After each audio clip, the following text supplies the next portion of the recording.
The money you seek is already speaking your name, if you would only become still enough to hear it. If I were starting over, I would not seek money. I would seek stillness, because in the silence I would hear the truth that money is not earned, it is assumed. Not achieved, but embodied. You do not chase $1 million. You become the man who already has it. And the world, like a mirror, must then reflect the truth you carry in secret. This is not wishful thinking. It is divine law. And if you dare to believe it, if you persist in the feeling of the wish fulfilled, then no power on earth can stop what is already done in heaven. Your world is your consciousness made visible. If you would change your world, you must begin not without, but within. There is no wealth outside of you. None. Not a single coin has ever come to man except by the movement of his own being. You are not the effect of life. You are its cause. Not in effort, not in action, but in assumption. You are the source of all the riches you will ever know. Not your work, not your qualifications, not the market or the mood of the world. You, consciousness, imagination, I am, are the origin of every form your wealth will take. To forget this is to become a beggar in the land of your own kingdom. Like the tree, you do not strain to bear fruit. You simply must be rooted in the invisible pattern that knows how to bloom. It is not what you do, but what you are, that brings forth the harvest. A man once searched for treasure across many lands. He spent his days digging, asking, striving, but each well was dry. One night, exhausted, he dreamed of a hidden spring just beneath where he stood. He awoke and began to dig, not in the far fields, but right beneath his own feet. The world mocked. There is nothing there. But he smiled and said, I saw it in silence. And so he dug, and the water came. The treasure was never far. It was buried in being. And so with you, your wealth is not out there. It is here. It is now. And it rises the moment you stop searching and begin assuming. When this truth is lived, you stop chasing life. You begin to form it. Your peace increases. Your power sharpens. You stop looking to money as savior and recognize yourself as the wellspring. The world becomes softer, less frantic, more obedient. It stops resisting you. It begins reflecting you. You carry within you the original seed of abundance. And if you tend to it in stillness and faith, it must take root and show itself in time. You are the garden. You are the sower. You are the light and the rain. I am the root. Wealth flows through me, not to me. I carry the seed of gold within my being. What you assume to be true, though false, will harden into fact. This is the secret the world overlooks. It waits for proof. But proof is the child of assumption, not its parent. You must dare to believe in the invisible. You must step into the unseen as if it were the only reality. The one who becomes a millionaire is not the one who tries harder. It is the one who assumes that he already is, and then walks in that state quietly and faithfully until the world has no choice but to yield. This is not pretending. This is not delusion. This is creation. To assume is to move your dwelling place, to relocate the self, to live from the end before the beginning has even made sense. The world may say you are foolish, but you are not seeking permission. You are claiming identity. Do not ask how. Do not ask when. Those questions belong to the outer man. You must enter the inner chamber and declare from the throne, I am wealthy. I am chosen. I am the one I have longed to become. There is a stage. The lights are lit, but the seats are empty. Most would wait. Most would call it a failure. But not you. You take the stage. You speak your lines. You bow to an audience that has not yet appeared. But in your imagination, the applause is thunderous. In your heart, the room is full. And in time, it is. The audience comes, not because it was scheduled, but because you assumed it would. Such is the power of living from the end. You do not perform for the world. You perform for your inner conviction. And the world arrives in time to match it. When assumption is lived, the world becomes malleable. No longer rigid, no longer slow. It bends to meet you. People come bearing gifts you never asked for. Money appears from corridors you did not build. The right phone call comes, not by chance, but by inner law. The senses may scream against it, but you are unmoved. You are faithful to the end you have seen in the quiet. The outer world catches up, and when it does, you recognize it, not with surprise, but with peace. Because you have been here before, in imagination. And now the dream has dressed itself in form. I assume the state of wealth. I wear it in mind, I feel it in heart, and the world must yield. Feeling is the secret. Not words, not action, not even belief in the mind. It is feeling that brings the unseen into form. You may speak of riches, you may dream of money, you may write affirmations until your hands grow tired. But if you do not feel the state as real, nothing shall move. To feel wealthy now, before the world has given you a reason, that is the act of faith. That is the divine gesture. When you feel rich in the absence of proof, you are planting the invisible seed that must yield fruit. This is not imagination for amusement. It is imagination for creation. You must dwell in the state, not visit it. You must become the man who already has it in tone, in breath, in posture, in silence. If you do not feel it, you are not in it. And what you are not in, you cannot call forth. The man who lives in the feeling of lack will repel abundance, even while he prays for it. But the man who feels fullness, wealth, sufficiency, though not a coin touches his palm, he draws wealth to him without effort. For the world has no choice but to mirror back what he has assumed in feeling. A woman sits in a quiet room. There is no sound, no celebration.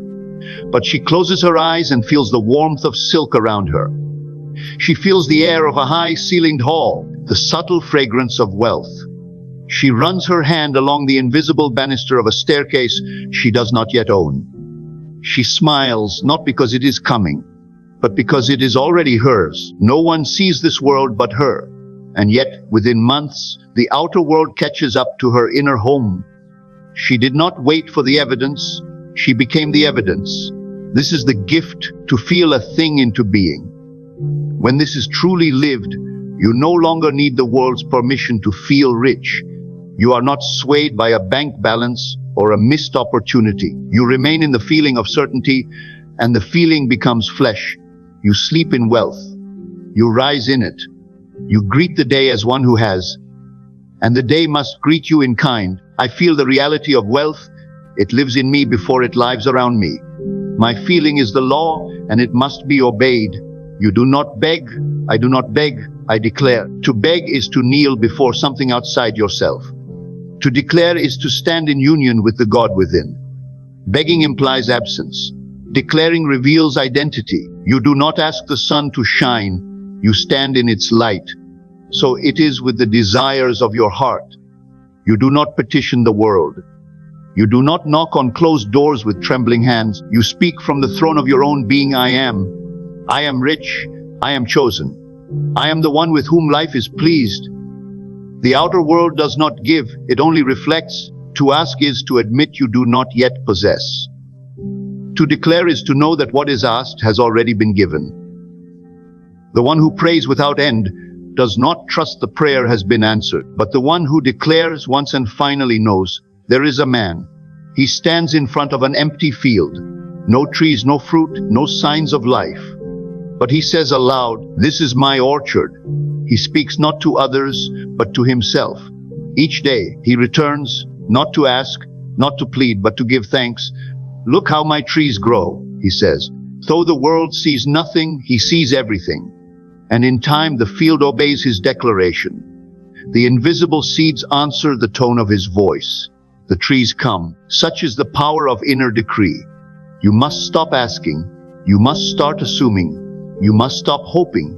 You must start knowing. It is not the loudness of the voice, but the stillness of the spirit that creates. To declare a thing in consciousness is to set in motion the unseen hands of creation. You do not need to shout. You do not need to explain. You simply must know and remain in that knowing. When this truth is practiced, you become quiet, unshaken, rooted in your claim. You are not moved by appearances. You are not stirred by delay. You do not check the clock. You do not count the days. You have spoken in the language of heaven, and that word cannot return void. You carry yourself with a softness that confuses the world. You speak little, you smile often. For you have already received what others are still chasing. I declare what already is. I speak from the end. I am not separate from my desire. It is already mine. I am the lottery I seek, not a ticket, not a draw, not a chance in a million. I am the cause clothed in flesh. The winner is not chosen by fate. He is chosen by assumption. And when I assume the state of already having won, the outer world rearranges to fulfill the pattern I have planted within. The lottery, the wealth, the abundance, all of it is but the echo of what I have dared to believe in secret. To seek luck is to misunderstand your divine inheritance. To say, I hope to win, is to confess you have not yet seen the truth.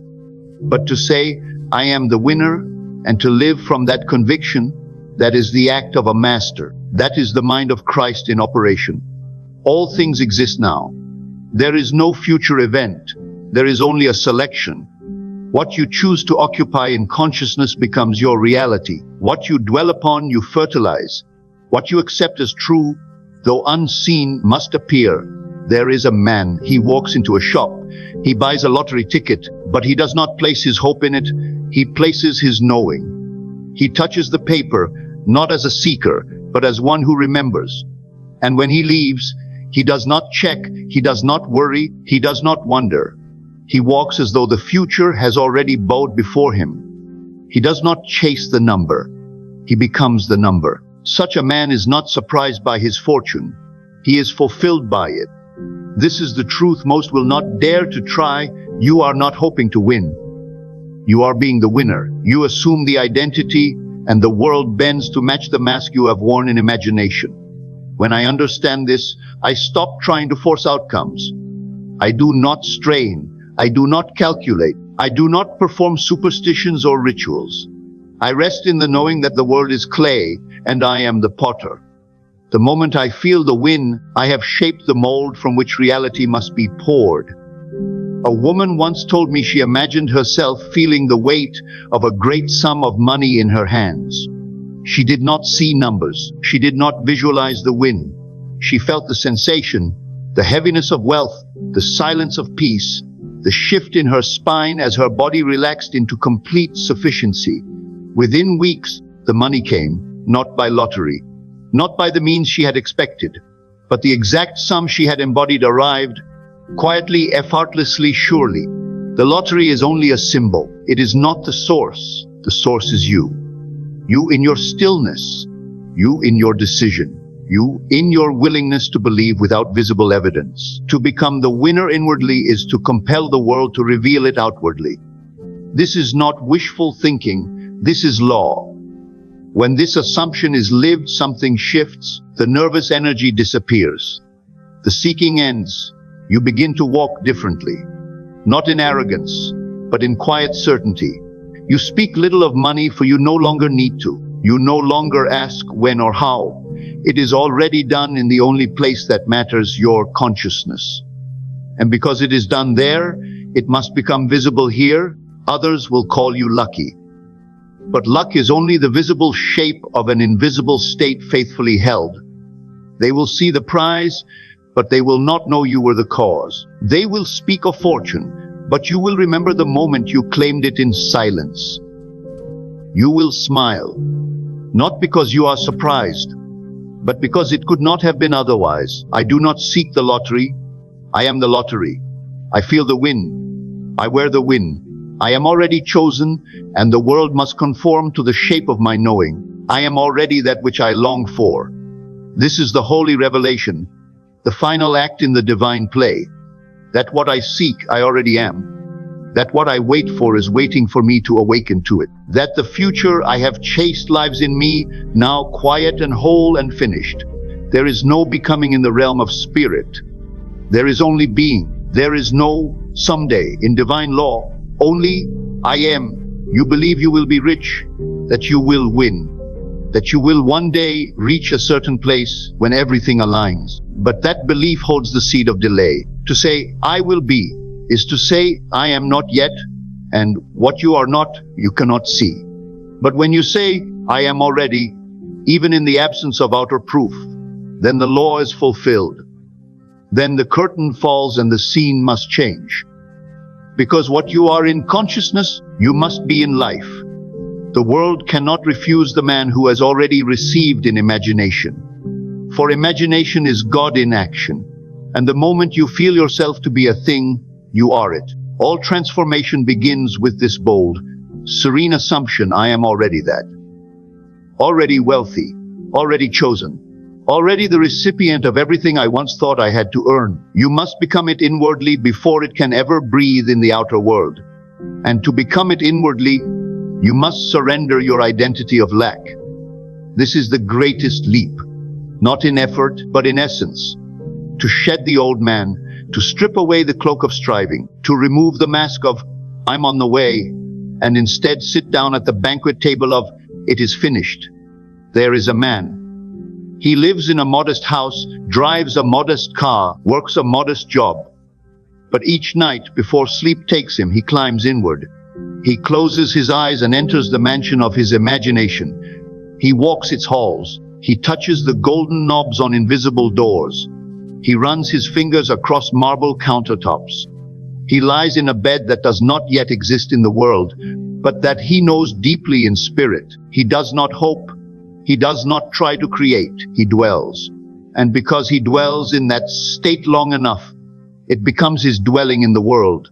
He is not playing pretend. He is returning to a memory planted by God himself, a remembrance of who he truly is, a man already wealthy, already fulfilled, already complete. This is what it means to live in the end, not to wait for things to change, but to embody the change itself, to speak, move, feel, and rest as the one who already has. You say you want $1 million.